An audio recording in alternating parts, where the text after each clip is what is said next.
All right, so I'm going to use some made up terminology here, okay? But I think that it's going to be useful in illustrating my point. Sound design should be sound correction plus sound grading. As videographers, we understand the difference between color correction and color grading. Color correction is obviously when you take your log footage and do a Rec 709 conversion, making it so that it looks similar to what your eye would see. Color grading is, of course, when you add your own artistic touch to it and you mess with the contrast and the colors to help change the tone and feel of your scene.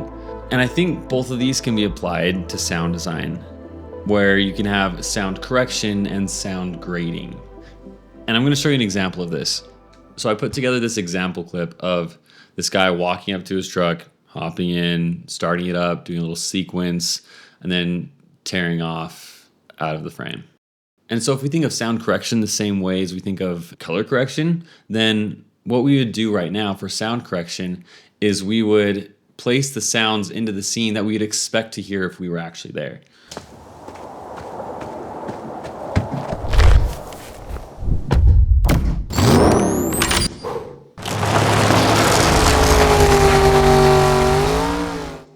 These are essentially the sounds that you'd expect to hear if you were able to capture all of the sounds on set. Now, granted, some of these even have some creative liberties, even with this sound correction, like the sound of this button here. That's not what the button actually sounded like. It was probably far more subtle than that. And then there wasn't actually this cool techie sound when the truck starts up. But regardless, I didn't go far past what you would actually expect to hear from each of these moments. Now, the thing is that a lot of people, they'll just stop right here and they'll call it good. They'll call this sound designed. And it is technically sound designed. Like there's sound effects given for each scene that help the viewer feel like they're involved in what's happening. But I would argue that by stopping here, you're missing one of the most effective uses of sound design, and that's bringing emotion into the scene. You see, I think that sound design and cinematography should be working hand in hand to tell a story and to give a feeling to a specific scene. Now you might be asking, okay, cool. So the sound correction makes sense. That's just me putting in sounds where sounds naturally should be. But sound grading, that just feels completely subjective. And in a way it is, but I can tell you my exact thought process behind why I put all these sounds here. And the very first thought process that I have is, what kind of emotion do I want to portray with this short video? If this were a video for a client, maybe for the truck company or for an accessory on the truck, what kind of feeling would I want to bring to help emotionally sell that product? And in this case, it would be power and force. And so this is why I start with 2 deep blasts as well as thunder, because immediately that gives the feeling of power and intimidation.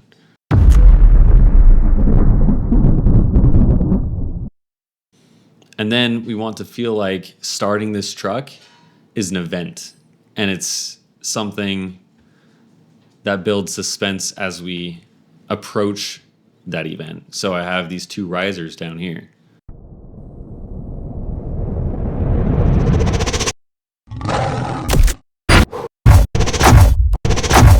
And then once we hit the actual startup montage, I have several really dramatic sounds in here to help reinforce this overarching idea. One of them being this creature growl underneath the engine revving. So if we solo this out, that's straight up an animal. That doesn't technically belong on a vehicle. Vehicles don't make animal sounds, they make vehicle sounds. But if I want to convey the emotion of this ferocious beast that you're powering on, then it's perfect for that. And then if we play it with the startup rev, it just perfectly blends in. It's not unnoticeable, but it's also not out of place either. All this is happening while I have a riser right here, as well as a makeshift riser right here, I believe. Yeah. That leads to the driver suddenly realizing the power of the machine he just started. And then all of that leads to the payoff, which is the truck, the beast of the story, awaking and taking off. And for that, we want it to hit hard. We want it to feel like this thing is a force of nature. And so what I did was I added these 2 deep blasts right here. along with this bass drop downer underneath. And then you hear the dirt flying in the background, and then we have these three sounds down here. We got a riser, a whoosh, and another riser. If you wanted to end the video here, it would allow the company to end on their logo being the ultimate payoff to the video, because these sound effects build anticipation.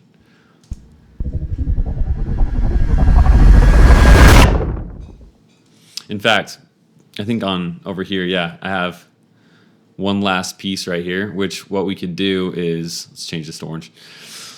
What this could do is this could play a piece for, let's see if we go grab my logo just to provide a visual representation of this. Then this could act as a final power hit for the company's logo. So if we listen to, I'd say the 4 of these, yeah, here we go.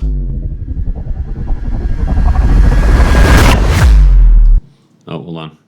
That needs to be scooted over. And suddenly, the logo itself, the company's logo, has its own moment, right? As if everything in this video is leading up to 2 different points. 1, the awakening of the truck itself, and 2, the company behind it all. So again, let's play this back with just the sound correction sound effects.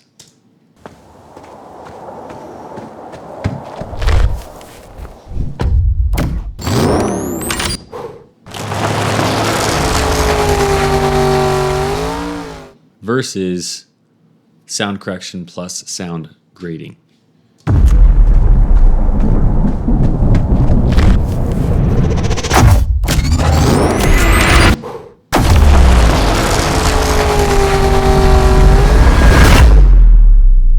Do you see how much more powerful that is and how much more of an emotional sell that can be for this company? So this is an example of how sound effects are not only cool or whatever, but they're incredibly valuable. In order to sell anything, it needs to be both logical and emotional, because if it's emotional but not logical, then your heart wants it, but your brain tells you that you shouldn't. If it's logical but not emotional, you have a hard time bringing yourself to buy it because it's not exciting. So sound effects can help create that emotional sell for these products and for these brands, where the brand is already handling the logical part of it. The product itself is already created. The logic behind why the product exists is already there. You're now providing the emotional sell for that product. Just so that we're not short selling the sound correction, I'm going to now play this without the sound correction and just the sound grade, okay? So you can kind of imagine trying to just add a color grade to regular log footage. Kind of the same vibe. Let's mute this top track.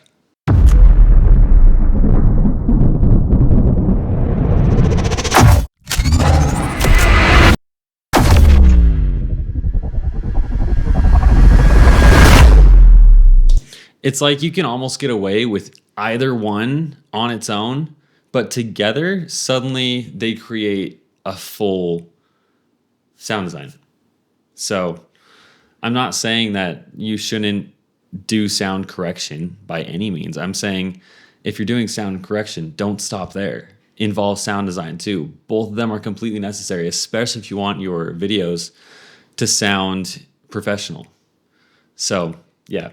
And if you're interested about where I got all of these sound effects in orange from, these are all from my Cinematic Automotive Sound Effects Bundle.